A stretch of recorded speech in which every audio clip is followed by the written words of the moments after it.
Itadakimasu. Hari ini kita ada di restonya Hiroshi, resto takoyaki pusat yang ada di Mipitan. Resto ini sebetulnya cabang, tapi kata Mr. Hiroshi ini jadi pusatnya. Sementara yang dulu viral, yang ada di nanti sini Pucang Sawit, itu malah justru cabangnya. Jadi kita akan mencoba merasakan kira-kira apakah ada perbedaan rasa antara yang dulu sama yang sekarang. Tapi ini benar-benar Mr. Hiroshi sendiri yang bikin adonannya Mr. Hiroshi, termasuk udonnya.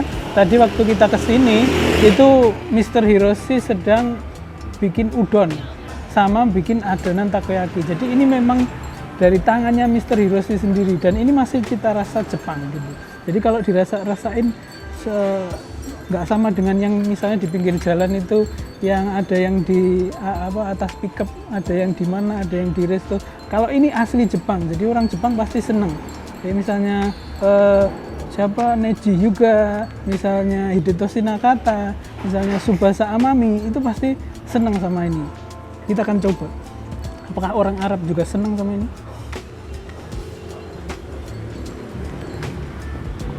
Ini kebetulan kita beli udah agak lama gitu.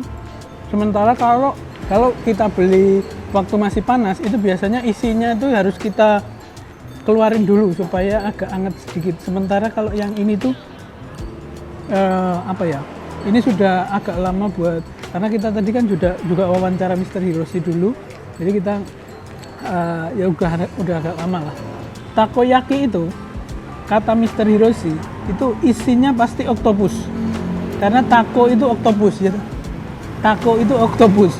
Jadi isinya mesti ada potongan-potongan oktopusnya. Jadi kalau isinya tiba-tiba ada udang, tiba-tiba ada ayam, itu sudah bukan takoyaki asli gitu. Dan kalau di black gini, itu biasanya panas, kemebul gitu. Dan rasa takoyaki itu yang asli ya, di luar kelihatan crispy karena ada rumput laut ya gitu. Ini rumput lautnya, terus di adonannya, di cover ini lebih lembut, dan di dalamnya juga lebih lembut lagi. Kata Mr. Hiroshi itu kalau adonannya yang buat di Indonesia kebanyakan yang dia rasain di Jakarta itu adonannya keras, sementara yang dia bikin itu lembut banget.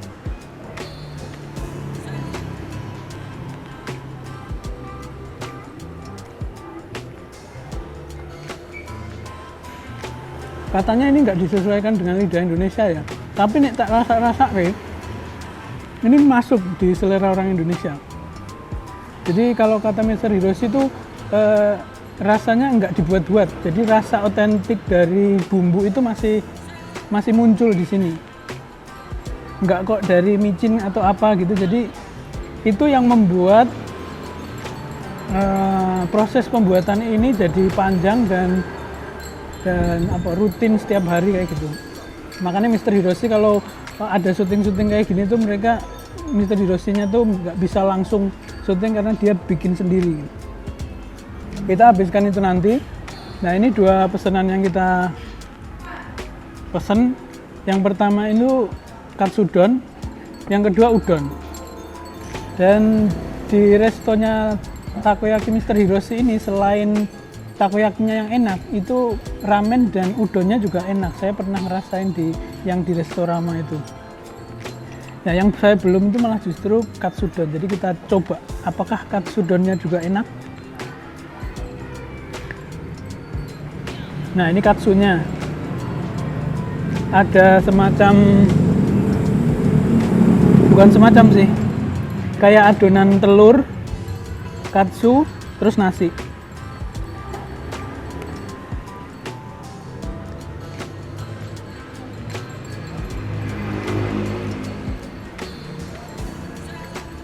Ya rasanya unik sih, tapi cita rasanya nggak terlalu beda dengan masakan-masakan Indonesia gitu.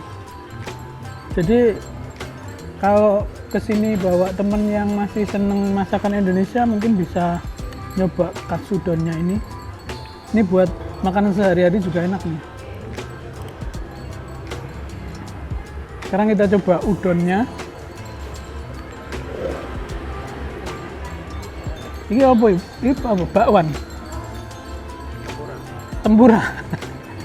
Ini tempura. Tempura yang juara Ari. Ini kita rasain langsung masakan orang Jepangnya langsung.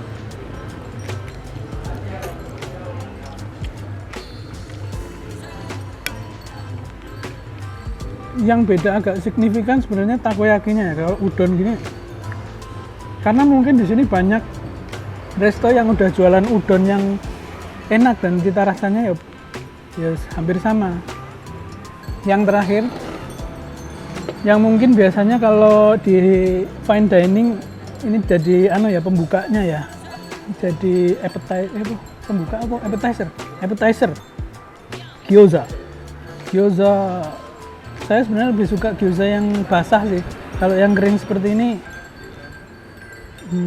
terlalu berat.